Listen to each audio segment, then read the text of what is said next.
अहंकार रूपी नाग ने सबको डस लिया है। अहंकार रूपी नाग है करतापना जो तुम्हें खा रहा है। जगत मिथ्या है, चेंजेबल है। भगवान एक से अनेक हो गए। जो मुक्त समझता है वो मुक्त हो गया। अभी बोलो, करो या मरो, तू है ही भगवान, जोश करो। जगत मेरे लिए बना ही नहीं है तो अभी मुक्त है। भगवान तू ही है, तू ही है, मैं हूं ही नहीं। सिर्फ परमात्मा ही परमात्मा है हर जगह। दृष्टांत। तुकाराम शादी करके आए, गरीब थे। सबने बोला अब घर परिवार को खिलाना तेरी जिम्मेवारी है। पर उसको तो आध्यात्मिक रंग लगा था, उसने कुछ सोचा ही नहीं। लोग तुकाराम की निंदा करने लगे, तुकाराम पर कोई असर ही नहीं होता था। निंदकों ने तुकाराम के सारे बाल मूंदकर सिर पर हल्दी चूने का लेप कर दिया, गधे पर बैठाया।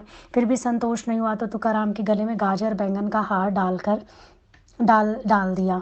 गधे पर उसे बैठाकर पूरे गांव में घुमाया। इतना होने पर भी तुकाराम मुस्कुराते रहे, मुख से कुछ नहीं बोले। बाहर से भारी अपमान हो रहा था पर चित्त पर कोई असर ही नहीं था। शोभा यात्रा जब घूमते घूमते उनके घर के आगे पहुंची, स्त्री को बड़ा गुस्सा आया। सबको गाली देने लगी, डंडा उठाकर उन पर बरस पड़ी। उसका ये रूप देखकर तुकाराम गधे से उतर कर बोले, अरे रोती क्यों है पगली, दुखी क्यों होती है? आज तो मैं पूरा गांव घूम कर आया हूँ। बेचारों ने गली गली घुमा दिया। हजामत के पैसे नहीं थे तो हजामत भी करा दी। कितने अच्छे लोग हैं, हल्दी चूना लगाकर फोड़े फुंसियाँ भी से भी बचा दिया। रोज दाल खा के ऊब गए थे, आज तो सब्जियों का हार डाल दिया। 5-6 दिन का खाना मिल गया। आज का दिन तो सबसे शुभ है, तू दुखी क्यों होती है? ये है सतोगुण प्रेम, सतोगुण आनंद, सतोगुण कर्तव्य निभाना। बाहर दुख की बौछारें हैं पर चित्त में दुख ना आए। सतोगुणी प्रेम माना, उसे किसी के लिए लकीर नहीं आई। इतना अपमान होने पर भी उसके मन में कोई भी लकीर नहीं आई।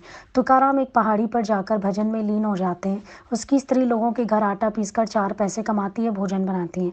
तुकाराम को खाना देने जाती है। एक दिन दोपहर का समय था, गर्मी तेज थी, चक्की चला चलाकर थकी हुई थी। तुकाराम को खाना देने जा रही थी। उसको इतना क्रोध आया हुआ था, उसका क्रोध का पारावार था, चढ़ा हुआ था। रास्ते में भगवान को कोसती जा रही थी, ए विट्ठल तेरे को और कोई नहीं मिला, तू मेरे पति के दिल में जाके घुस के बैठ गया।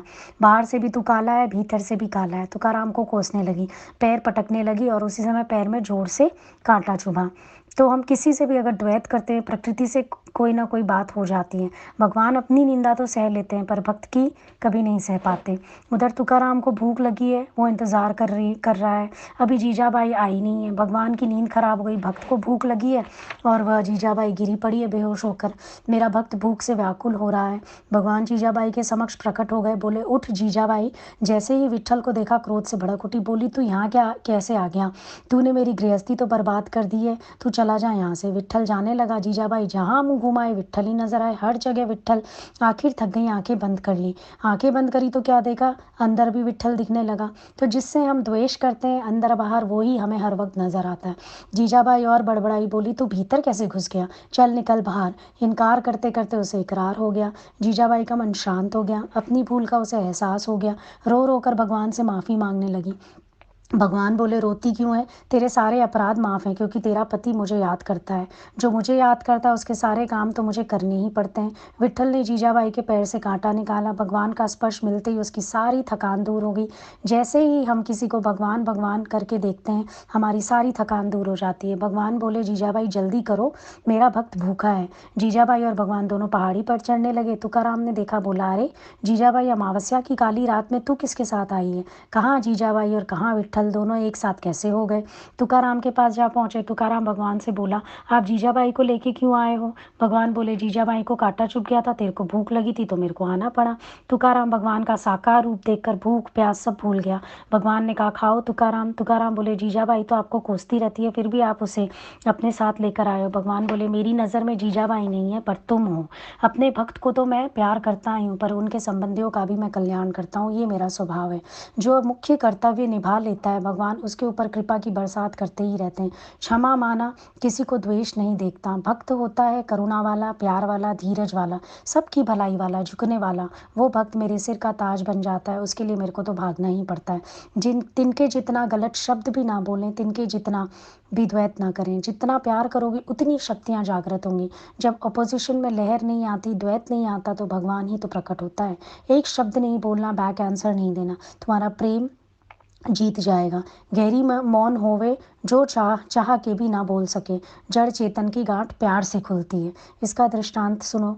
एक ताला हथौड़े से नहीं खुला, चाबी से खुल गया। बोला कैसे खुल गया? ताला बोला चाबी ने प्यार से हृदय को छू लिया, ताला खुल गया। जड़ चेतन की गांठ खुल जाती है। ज्ञान के लिए मौन होना बहुत ज़रूरी है।